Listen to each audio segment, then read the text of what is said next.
Halo Jebret Team, dan menuju akhir tahun 2023 udah banyak kompetisi yang mengukir sejarah baru dengan menghadirkan juara barunya. Dan sekarang kompetisi terakhir di tahun ini yaitu Piala Dunia Antar Klub juga akhirnya sampai di babak final. Apakah ini sesuai dengan prediksi kita? Karena lagi finalnya masih dengan dari Amerika Latin lawan Eropa. Apakah memang ini menjadi terakhir kalinya dominasi Eropa dan juga Amerika Latin ada di Piala Dunia Antar Klub? Karena kan mulai tahun 2025 kan, berarti 1 tahun lagi ya? 2025 kan mulai akan berubah formatnya. Apakah itu akan jadi lebih baik daripada sekarang yang udah berjalan selama ini hanya template doang? Perwakilan dari benua, Firno. Iya nggak bakal lah, karena kita lihat perbedaan finansial antara Eropa dan Amerika Latin terutama kan jauh banget Ji. Udah nggak kayak dulu lagi di mana mungkin talenta-talenta di Brazil bisa bertahan lebih lama di Brazil.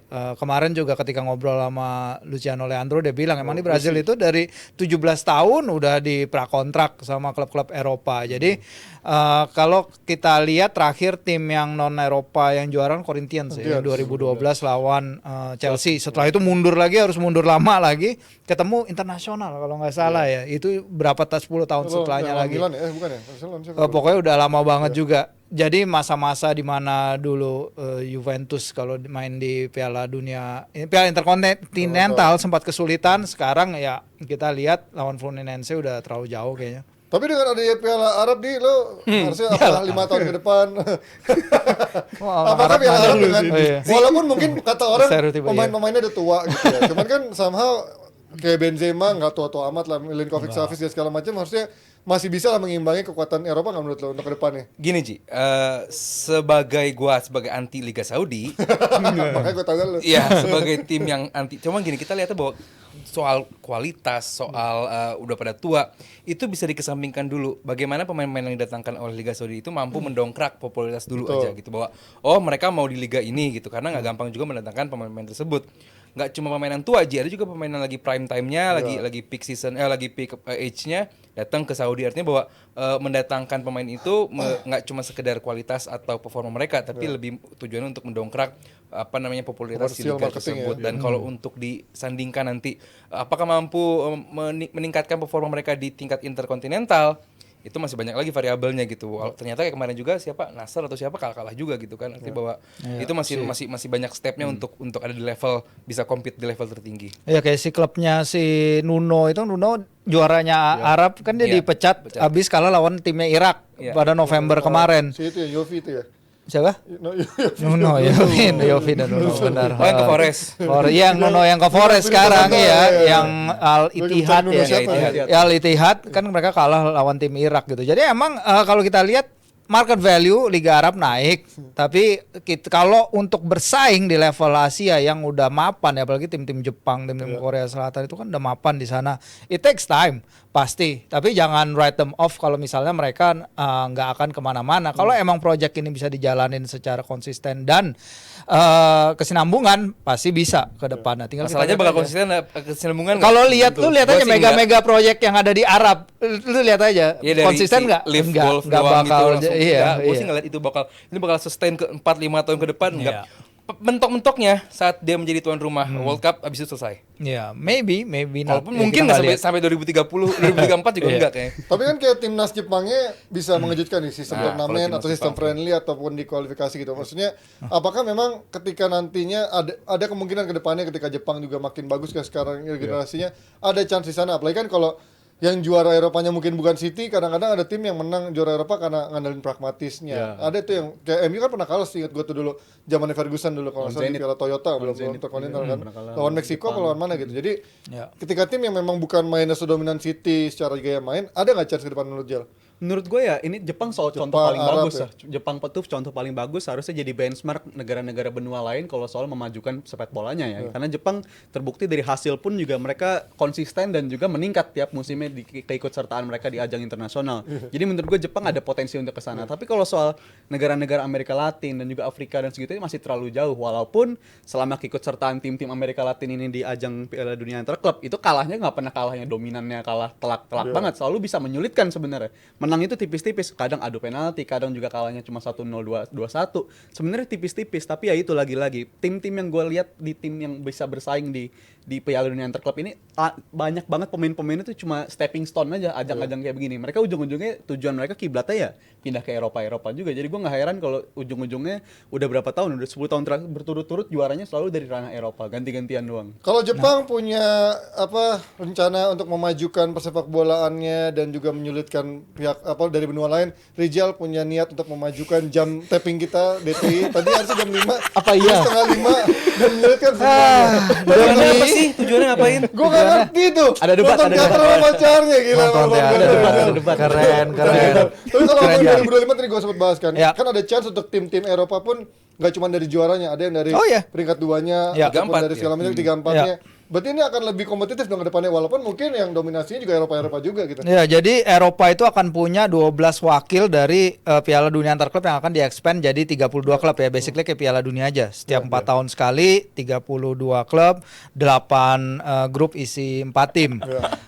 Itu tim-tim yang udah lolos sejauh ini adalah para juara Liga Champions ya. Jadi Real Madrid, Chelsea, Man City itu udah pasti lolos. Sisanya nanti akan dilihat dari penampilan-penampilan mereka di antar klub Eropa selama 4 tahun terakhir itu. Tapi lu lihat aja, sekarang satu wakil Eropa aja udah bisa ngelindes tim-tim dari negara yang lain. Gimana kalau ada 12 di sana, ujung-ujungnya akan jadi tim Eropa lawan tim Eropa. Terus ujung-ujungnya bikin Piala Eropa antar klub ya, udah kan Piala Dunia antar klub lagi, ujung-ujungnya nggak berguna soalnya ini Saingan. lama-lama. Ini tuh Bikin Piala Dunia berangkat antar klub. dari FIFA tuh ngerasa loh kok pemasukan kita jauh banget sama UEFA.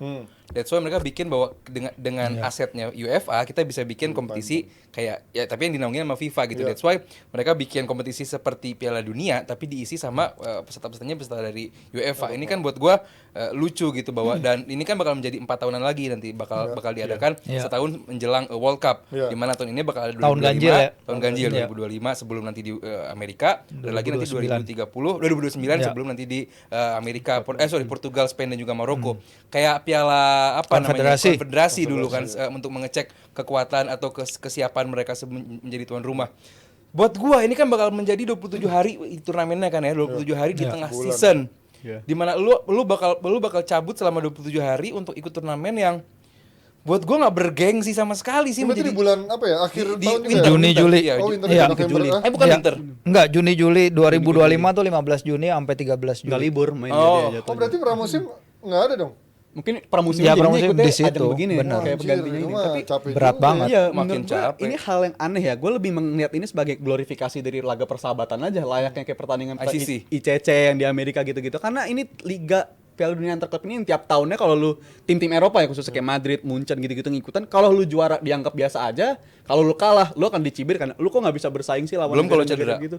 Iya, ini efek berjumlah permainan akan lebih bertambah, pertandingan akan jauh lebih banyak. Jadi menurut gue ya over glorifikasi lagi. Kalau lu menang dianggap biasa aja, lu tim-tim Eropa emang selayaknya juara, tapi kalau nyampe kalah ya bakal cibiran yang datang. Jadi menurut gua nggak ada urgensi pentingnya si Piala Dunia Antar Klub ini sih. Maka lebih urgensi nonton teater kan. Ada agenda, urgensinya ada ya. Sampai lupa ngerapin ada itunya, ada yang jatuh dikit pokoknya.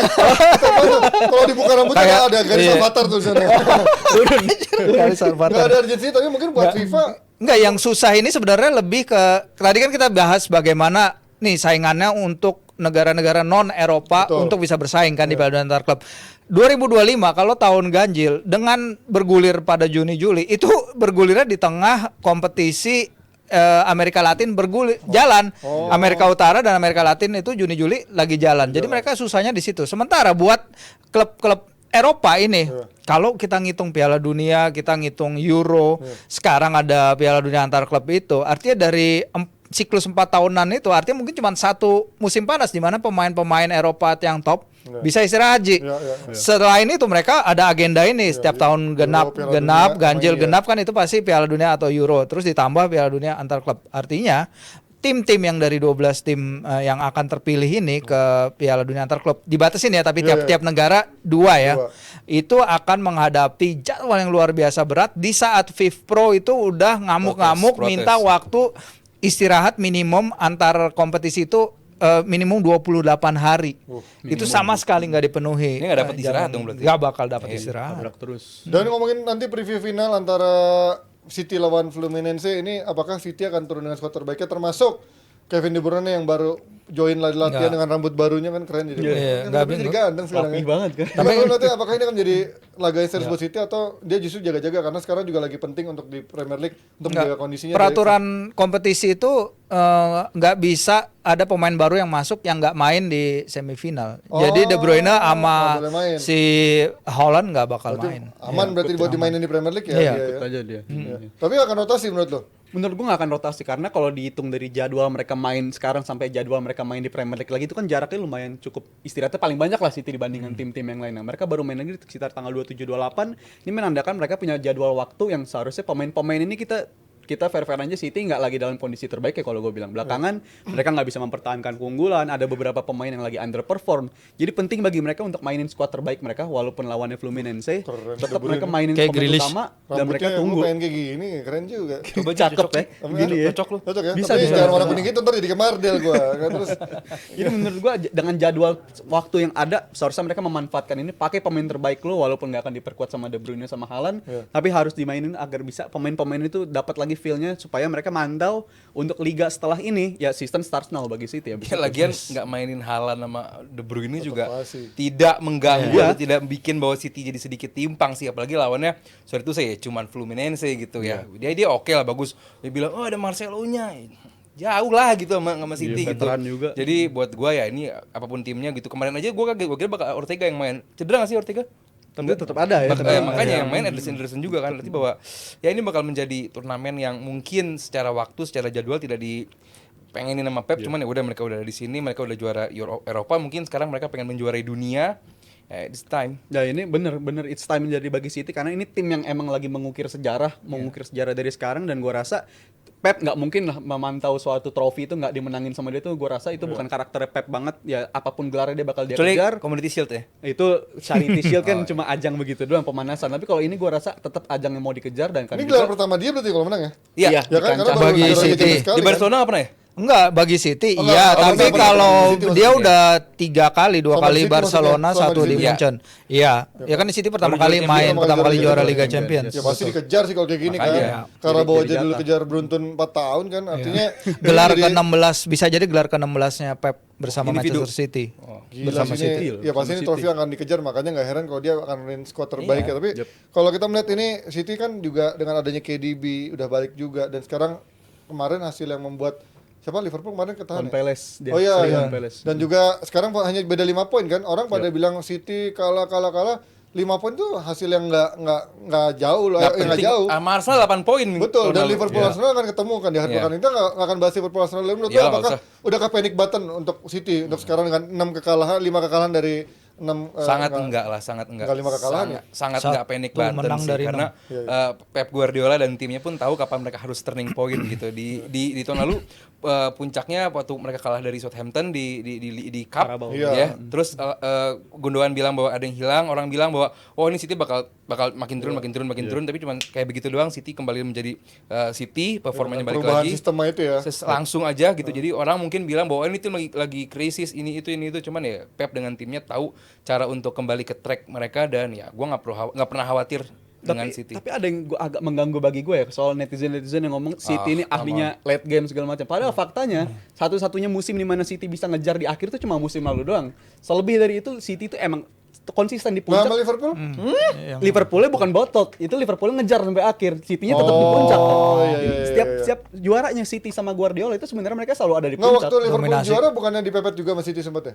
Nggak kepepet, jauh ya? Jauh banget itu, hampir Oh, yang 18 itu yang poin. pandemi ya? Musim Covid, Oh, iya. Jadi iya. itu fakta yang harus diluruskan juga. City itu bukan ahlinya late game karena faktanya mereka emang kebiasaan, mereka punya habit kalau udah di puncak itu susah buat turun. Baru cuma di musim lalu tuh musim yang menurut gua one of a kind, salah satu musim terbaik bagi Guardiola secara catatan individu, di mana dia bisa ngubah taktik di tengah perjalanan musim menjelang akhir dan hasilnya bisa bagus, bahkan bukan cuma Premier League, treble lah Lilibas. Jadi City bukan ahli late game, tapi who knows, mungkin tahun ini mereka bisa ngelakuin lagi sesuai sama penampilan mereka di musim Berarti lu lalu. masih yakin dong kalau tahun ini ya bukan tahunnya City berarti? Kalau dengan lihat sekarang dia ada di bawah. Gue yakin tahun ini bukan tahunnya City. Gue rasa antara Arsenal atau Liverpool. Oh, lu mulai percaya ramalan Eh, yang si, kemarin si, ya? si. Emang ada ya? Arsenal, Lu belum lihat? belum dengar. Belum dengar. Ramalan Tapi Arsenal, siapapun yang Arsenal, keluar anjir. di bulan Natal ini sebagai pemuncak klasemen baik Liverpool atau Arsenal, gue rasa mereka yang akan keluar di Enggak, Enggak, kejauhan. kalau City gue masih kejauhan. gue nggak pernah ngilangin City, tapi gue tetap mereka perhitungan tapi Lu nggak tadi juara. dengan Liverpool Arsenal lu ngilangin City dong. Tetap mepet ya, mepet pasti. 6 tim terakhir yang ada di puncak di pas Natal. Natal dan Dulu gagal nggak juara. juara, 3 adalah Arsenal dan 3 adalah Liverpool. Jadi eranya Jurgen Klopp. Iya, iya. Jadi menurut tapi City bakal tetap ada di sana, tapi kalau untuk juara gue rasa ada yang hilang di musim ini. Musim ini jauh lebih buruk dibandingkan musim lalu. Kalau dia nggak nemuin solusinya, tapi Iya. kalau kayak tahun lalu dia nemuin solusinya kan beda cerita lagi, Jal. Nah, Orang tapi- kan bilang, oh dia genius dengan sistemnya Iya. berubah gitu kan, solusinya nyata. Mungkin gitu. solusi akan ketemu, tapi kan profil pemain itu kita udah lihat sendiri beda banget dari soal Justru Kovacic salah yang lo. sampai sekarang nggak ketemu itu posisi lu terbaiknya bilang dia. profil pemain, disitulah salahnya lo. Kenapa gue bilang begitu Kevin De Bruyne nggak ada, permainan dari sayap. Makanya pemain kayak Doku nampak bagus banget, pemain kayak Grealish dia nampak bagus karena emang nyerangnya dari sayap. Begitu De Bruyne masuk, nanti Rodri ada lagi, Alvarez juga bakal di tengah lagi bersama De Bruyne. Disitulah permainan City mulai. Permainan City berjalan tuh dari tengah. Itulah City yang kita lihat tahun lalu. Ditambah ada Haaland juga. Nah permainan dengan sayap, Haaland jadi nampak bukan bola gua nih karena nggak dapet terupas dari tengah. Tapi begitu ada De Bruyne, bola-bola De Bruyne, Alvarez bisa nampak bagus lagi. Mungkin nanti Stone dengan Rodri di tengah seperti tahun lalu atau awal musim. Itu dengan mudah City bangkit. Jadi kalau buat gua dengan profil pemain City tahun ini ya emang kehilangan Gundogan sama kehilangan Mahrez. Cuman gua sedikit sekali City ini melemahnya sedikit sekali dan buat gua jauh untuk terlalu early banget buat bilang City lepas dari peta persaingan. Sekarang cuma Liverpool sama Arsenal. Gue justru lebih serem sama City dibanding Liverpool. Kalau Yes. Coach Bisa. lebih serem sama MU katanya waktu itu kan sempat. Gue paling takut sama MU katanya. Hah, sama Musim MU? lalu. Awal musim, iya. Di awal-awal. Tapi gue kalau ngomongin ini kan berarti kuncinya adalah bagaimana Kevin De Bruyne bisa cepat nyetel pasca Iya. cedera, dia bisa memberikan supply buat Haaland dan juga menurut gue pentingnya adalah dia mengembalikan performa pemain-pemain yang musim ini underperform ditambah pemain-pemain baru kayak Matias Nunes, Gvardiol juga belum bisa menemukan performanya. Kalau Kovacic ya udahlah, memang statusnya mungkin sebagai pemain pelapis Udah bagus doang sih ya. gitu Kovacic. Bagus Iya, lah. gitu Standarnya ya. gitu bagus. mungkin. Ya kita nggak akan ngomongin IPL lebih banyak karena kita ngomongin terakhir prediksi Piala Dunia Antar Klub apakah ini akan menjadi pembantaian untuk Fluminense atau Enggak sih. tipis-tipis aja? Iya. Enggak. Menang sih tapi Menang nggak udah. dibantai lah. Nah, Iya. Menang tipis layaknya biasanya tim Inggris ketemu tim Brazil menangnya tipis-tipis aja. Gue yakin City juara tapi tipis. Oke, itu dia dari Piala Dunia Antar Klub antara City dan juga Fluminense. Kita lihat nanti hasilnya seperti apa. Apakah City akan merebut sejarah baru sebagai tim yang akhirnya meraih Piala Dunia Antar Klub setelah sekian lama karena nggak pernah Inggris kapan terakhir ya? Chelsea ya? Liverpool ya? Liverpool nggak menang. Sebelumnya Oh iya Chelsea. Chelsea. Ini. Ya oke lah, kita akan kembali dengan topik serunya usai yang satu ini. Mana? Itu dia.